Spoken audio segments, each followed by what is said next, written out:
Six guy, he a visionary. You don't want to go back to prison, do you? I mean, what do you mean? I cannot. I'm asking. What do you mean, so do I want to go back to prison? You don't want to go back to prison, do you? If I had to go, I would. I went to prison. Do you want to go back? I've been to prison before. Okay. Did you enjoy prison? No objection. I stand objection. I mean, I did mine. I did my time. Well, did you enjoy prison? Did you? Man, this right here is vivisection. I gotta do like this for Brian Steele, bro. That man must have seen my video and got pissed off. Okay, Your Honor, I move for the admission of Mr. Williams, number 200, self-authenticating certified copy of the indictment from the Honorable Clerk of Court, Fulton County. Indictment number 11, SC 102083 for purposes of impeachment. Any objection, Ms. Law? No.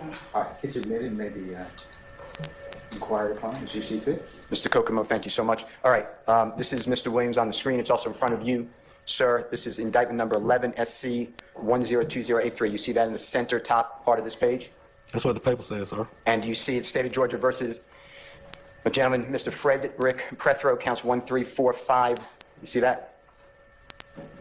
That's what the paper says. Then a William Herman Green with an E at the end. You see that? That's what the paper says. Also, Shadwana, if I mispronounced, I apologize. Shajuana Bean, same last name as you. That's what the paper says. And that's count 1, 3, and 4, right? That's what the paper says. And who is, if anyone, in relation to you, that person? Objection, Your Honor. That's to relevance. I sustain the question. Remember what you asked about, Mr. Steele. All right. And then your name is at the end. See Adrian Bean, count 1, 2, 3, 4, and 8. You see that? That's what the paper says. Personnel, I'd like to impeach the witness that he didn't know who that was. Your Honor, That's not what you offered it for, so I'm going to sustain the objection. Remember what you told me you were going to offer, what you offered the document for. I'm admitting for that reason and that reason only. Okay. All right. Mr. Bean, does this change your testimony in front of the jury that you've never been charged or indicted with Mr. Frederick Prethrow again, or besides the September 11, 2013 case? The document you show says that. I don't remember. All right. And Mr. Prethrow was a close, dear friend of you in the early 2010, 11, 12, 13 period. True? Your Honor, I object to that compound question. I sustain this to form. You can rephrase, Mr. Steele. You considered Mr. Prethrow a close friend in year 2011, right? No, I didn't, sir. 2012? No, I didn't. 2013? No, I didn't, sir. I didn't remember. Did you say Go something? ahead. Did you say something? No, sir. Did you remember telling, and didn't you tell, Detective Quinn on September 17, 2013, that Fred Prethrow was like a brother to you? I don't remember any questions that I had with Detective Quinn, sir. Do you remember telling me and Investigator Martin on January 22, 2023, that Fred Prethrow was very close to you? I don't remember that either, sir. Why did you tell a detective with City of Atlanta Police Department homicide at the hospital before you go to the Fulton County Jail? Your Honor, I object to that's not an evidence, and I really object to that. This is asking a witness about something that isn't in evidence and will not. It's his statement, Your Honor. Your Honor. I'm going to overrule the objection. Go ahead and ask the question, okay? We'll see what goes from there. Why did you tell the detective at the hospital, Grady Hospital, on September 11th, 2013, that it was not you, but your dear friend driving that Nissan vehicle? There are no facts that are in evidence. There will be no statement put in evidence. That? So I object to facts not in evidence. Did he make the statement, Mr. Steele? Yes. Mr. Steele does not have any such statement. And there is no evidence that will say this. Can I see it? Yes, sir. Let me ask it this way. Do you have a good faith basis? Yes, sir. All right, I'm going to overrule the objection. Do you remember at time of 44 minutes, 56 seconds on September 11th, 2000, that's wrong, I apologize. Do you remember on September 17th, 2013, on the recording with Detective Quinn at 44 minutes and 56 seconds telling Detective Quinn that Yes, sir. I lied to the detective when they first came and talked to me, and I told them, and that's probably the lies you're talking about. I told them Big Fred was driving, and I was the driver. Big Fred was the passenger. Do you remember saying that? No, sir, I don't remember that, sir. Why did you tell Detective Quinn on recording at that time, stamp that I just said, that your dear friend is driving the car that almost killed a police officer? I don't recall that, sir. Why did you tell Detective Quinn that you typically use your cousin's name when getting arrested so you don't get arrested and they pull up your history? I don't recall that either, sir. Why would you use a cousin or any other person's name so you could get out of trouble but get them into trouble? Why would you do that? I don't recall that either.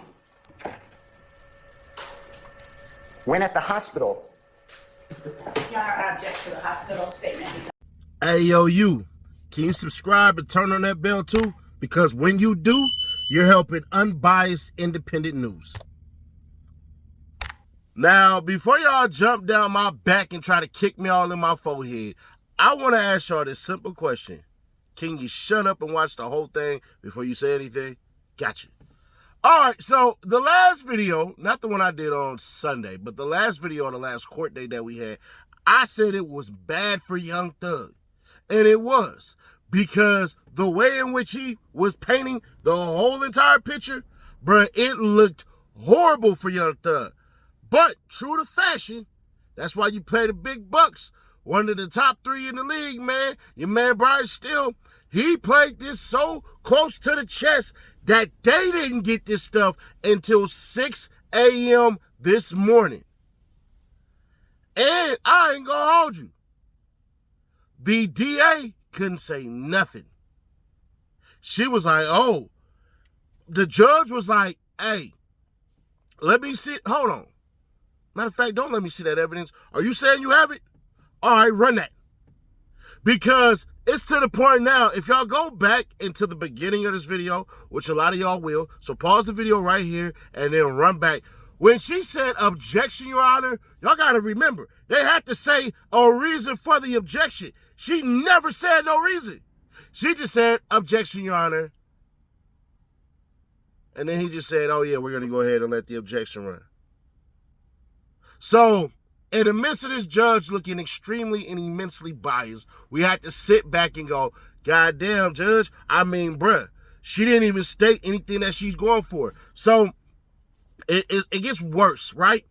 There's a thing called a dead docket and a no pros.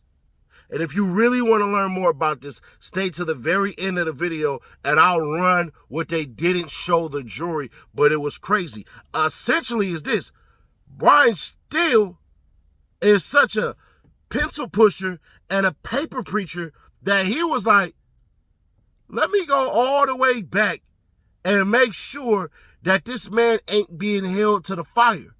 And Brian Steele was able to pop up like a magician and go, hey, this is a dead docket, which means no matter what the statute of limitations is, it's still on the books that it could be prosecuted because it never was brought forth in front of a grand jury, essentially said the investigation is ongoing. Not that we figured something out and then we said, hey, bruh, that's what it is. No.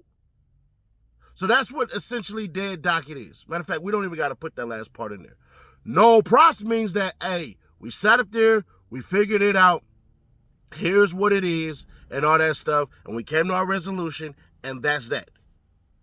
But Brian Steele was able to find out, hey, bro, they could still charge this man on the stand for something, and he essentially like, I don't know if they're going to charge him, but I ain't taking no chances. And the DA, with her thick booty self, the DA, oh my God, she had an apple bottom dick. I was sitting up there watching that thing. I was like,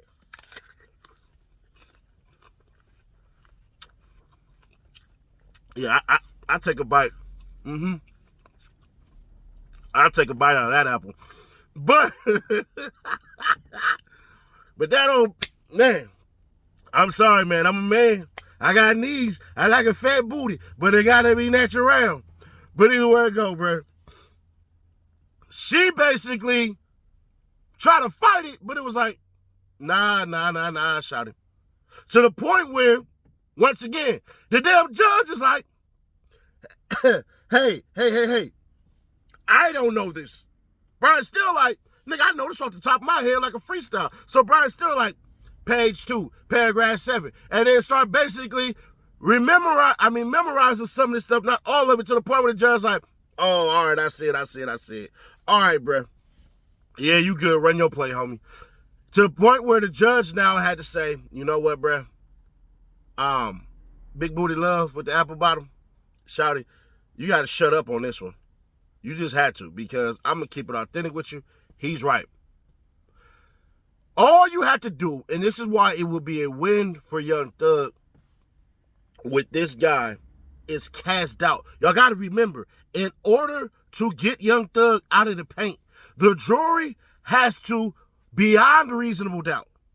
Meaning the facts have to be clear, cut, and concise. You cannot doubt anything that the prosecution has put forth for y'all to go ahead and speculate on to say absolutely that he did it.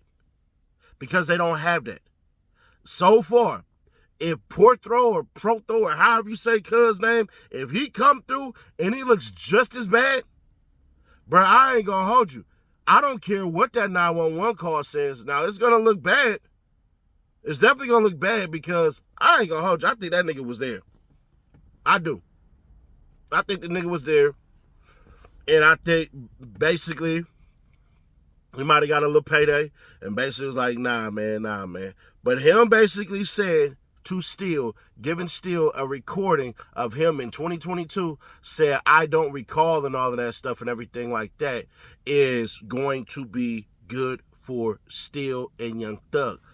But I know Miss Love think like I do.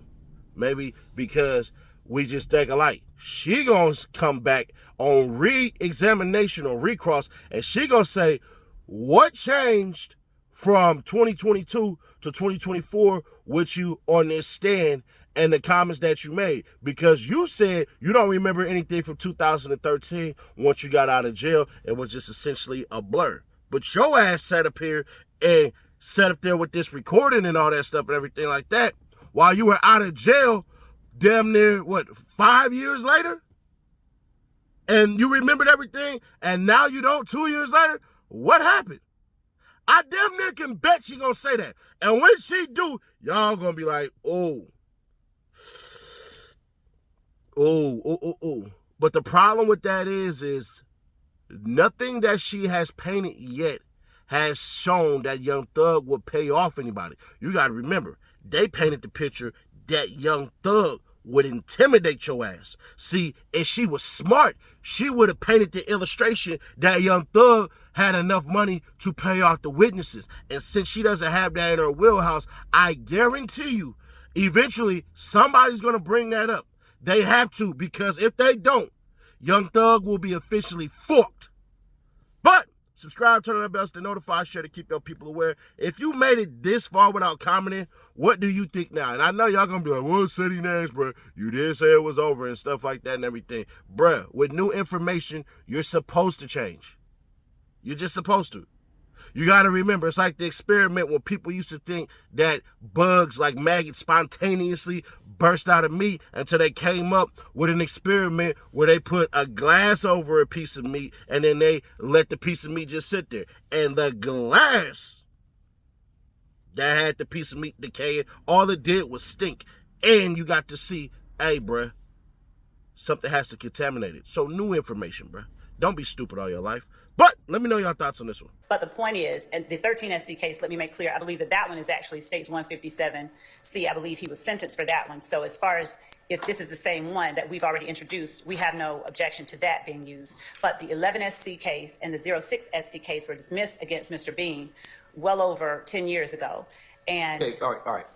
Were they dismissed? How were they dismissed? Were they placed on the dead docket? Were they null pros? we don't have a Where there's certified verdict? copy of the file. So all that we have is a copy of an indictment with nothing more from the file from Mr. Steele. So how do we know? How do we know how it was resolved? Because the copy of we don't know exactly how it was resolved beyond what Mr. Steele has shown us, which is the indictment itself with the word as to Adrian Bean. The counts are, is it The counts are placed on the dead docket in July 2011. Okay, well, if they're And I placed don't on the, know. just stop. If they're placed on the dead docket, that case still is technically open. It can be prosecuted, and that's what the case law seems to The indicate. statute of limitations has run on these items, and we cannot, we've dead docketed it in 2011. We can't bring it back. Your Honor, the statute of limitations is satisfied once the indictment is returned in open court by the grand jury. There's not a statute of limitations issue with a dead docketed count. Again, Your Honor, since Mr. Steele has indicated that this issue is not right, my only request of the court is that before well- Mr. Steele mentions it, he, at least outside the presence of the jury, tells the court for what purpose he intends to try. Let me ask a question. Mr. Steele, do you have some basis to believe that the state has, has offered Mr. Bean a deal, or has indicated they're not going to take these these dismissed cases off of the dead docket, or what's your theory of how you might confront the witness? He would, no, to answer your question directly, no. Okay. I don't have any reason, good faith belief that the state is saying it's coming off the dead docket, but under Ridley, R-I-D-L-E-Y, that's not the issue. That's exactly why I gave you the case. It goes to the state of mind of the witness who is testifying, and the jury makes that determination. The state of mind as to how? Because what... Really doesn't say that. Yes, it does. If you- Where in really does it say that? Point to the started- page. I want to see you it. started the 8th paragraph, which I think is on the 2nd page, Your Honor, and then go to the 3rd page. And it says in the very top left-hand, I'm going by my memory, but top left-hand corner, it should say, whether the witness is testifying pursuant to a deal with the state is not crucial. I'm going by my memory. Yeah, To the that's right. pretty close. Okay. To the right to conduct such a cross-examination. So it's a pending charge. This isn't about a deal. This isn't about conviction of 10 years of age. I just, got will and straight with the court. I'm just telling you, I understand that if it was a conviction, I wouldn't be able to use it. I have other convictions for him, but they're over 10 years of age. I'm not trying to get those in because I don't think it's right to ask this honorable court to make a balancing test. So you're saying he's still facing charges, and that's what you want to ask him about? Yeah, that's all that issue is. All right. It has nothing to do with the statute of limitations. It has nothing to do with a conviction. I'm just doing what I think lawyers should do. I'm just being straightforward. Your Honor, under 403, given that these are dead docket charges in 2011, and I don't believe that Mr. Steele or Mr. Williams has any good faith basis to argue that under Ridley, he should be allowed to introduce this 11SC case in this 06. That's what Ridley seems to indicate, and it tells me under 403 it's an extraordinary remedy which should only be used sparingly. So if he wants to ask him about he's facing charges, he's technically still facing charges, and he would be permitted to do that. If it comes up, okay? So, but right now I would let him do that. Well, with that being said, then I will do it. Your Honor, Okay. under Ridley, when the court says that he is facing charges, He's still facing charges. He's got a dead docket. Dead docket stops the statute of limitations. It's still open case. How many employments times have witnesses or other people faced dead dockets and then because the same thing because it's still an open case?